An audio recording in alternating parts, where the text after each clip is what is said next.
بسم اللہ الرحمن الرحیم۔ السلام علیکم۔ حضرت عمر فاروق رضی اللہ تعالیٰ عنہ کے دور کا ایک سبق آموز واقعہ۔ ناظرین، اس واقعہ کے راوی ایک صحابی رسول حضرت احنف بن قیس رضی اللہ تعالیٰ عنہ ہیں۔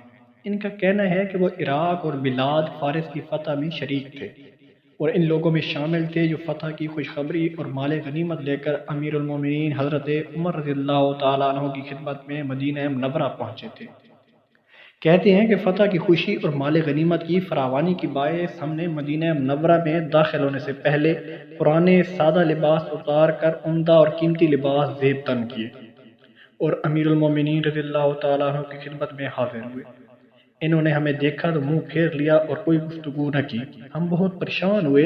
امیر المومنین رضی اللہ تعالیٰ عنہ کے فرزند حضرت عبداللہ بن عمر کے پاس گئے اور ان سے کہا کہ وہ وجہ معلوم کریں کہ ایسا کیوں ہوا۔ انہوں نے بتایا کہ تمہارا فاخرانہ لباس امیر المومنین رضی اللہ تعالیٰ عنہ کی ناراضگی کا باعث بنا ہے۔ ہم واپس اپنے ٹھکانوں پر گئے، نئے لباس اتارے، وہی پرانے اور سادہ لباس پہنے اور حضرت عمر رضی اللہ تعالیٰ عنہ کی خدمت میں پھر حاضر ہو گئے۔ اس بار انہوں نے خندہ پیشانی سے ہمارا خیر مقدم کیا، سب کو گلے لگایا اور حالت دریافت کی۔ ہم نے اپنے مارکوں میں فتح و کامرانی کی خوشخبری دی، مال غنیمت پیش کیا۔ اس میں کچھ مٹھائیاں تھیں۔ امیر المومنین نے تھوڑی سی مٹھائی چکھی اور پھر ہماری طرف مخاطب ہو کر فرمایا، اے مہاجرین اور انصار کے گروہ، خدا کی قسم اگر تم دنیا کے سامان کی طرف متوجہ ہو گئے تو اس مال پر تمہارے بیٹے اپنے باپوں کو اور اپنے بھائیوں کو قتل کریں گے۔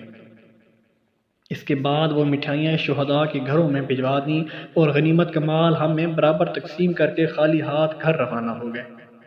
ان کے جانے کے بعد مجلس میں بیٹھے لوگوں نے آپس میں مشورہ کیا کہ اب حالات بہت تبدیل ہو گئے ہیں، اس لیے ہمیں امیر المؤمنین سے بات کرنی چاہیے کہ وہ اپنا یہ پرانا جبہ بدل دیں جس پر 12 پیوند لگے ہوئے ہیں اور کوئی اچھا سا لباس پہنیں، کیونکہ مختلف ممالک اور اقوام کے وفود آتے ہیں، اس لیے امیر المؤمنین کو ان کے ساتھ اچھے لباس میں ملاقات کرنی چاہیے۔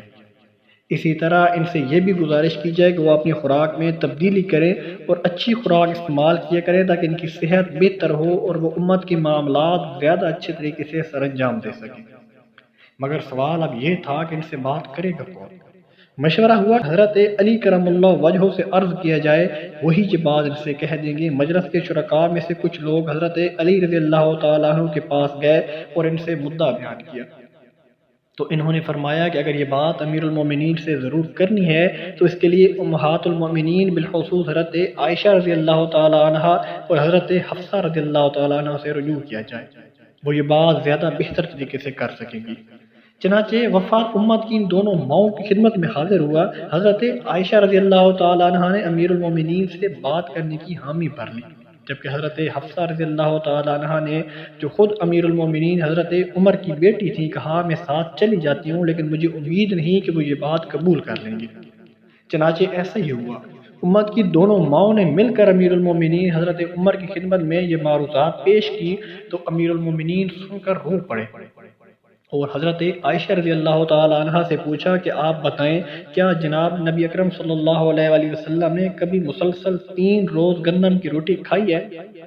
کیا رسول اللہ صلی اللہ علیہ وآلہ وسلم کے پاس اون کا ایک ہی جبہ نہیں تھا جن کے مسلسل استعمال سے آپ صلی اللہ علیہ وآلہ وسلم کی جلد مبارک پر خراشیں پڑ گئی تھیں؟ اور کیا آپ صلی اللہ علیہ وآلہ وسلم کے جسم مبارک پر ننگی چٹائی پر لیٹنے کی وجہ سے نشانات نہیں پڑ جاتے تھے؟ پھر حضرت حفصہ رضی اللہ تعالیٰ عنہ سے کہا کہ یہ بات تم نے خود مجھ سے بیان کی تھی کہ ایک رات تم نے رسول اللہ صلی اللہ علیہ وآلہ وسلم کا بستر زیادہ نرم کر دیا، جس کی وجہ سے آپ صلی اللہ علیہ وآلہ وسلم صبح کی نماز تک سوتے رہے اور جب صبح اٹھے تو ناراضگی کا اظہار فرمایا کہ اس نرم بستر کی وجہ سے وہ رات کا قیام نہیں فرما سکے۔ اس کے بعد حضرت عمر رضی اللہ تعالیٰ عنہ نے فرمایا کہ مجھے میرے حال پر رہنے دو، میں اپنے دونوں ساتھیوں جناب نبی اکرم صلی اللہ علیہ وآلہ وسلم اور حضرت ابو بکر صدیق رضی اللہ تعالیٰ عنہ کے پاس جانا چاہتا ہوں، اور اگر میں نے ان کا طریقہ ترک کر دیا تو ان تک کیسے پہنچ پاؤں گا؟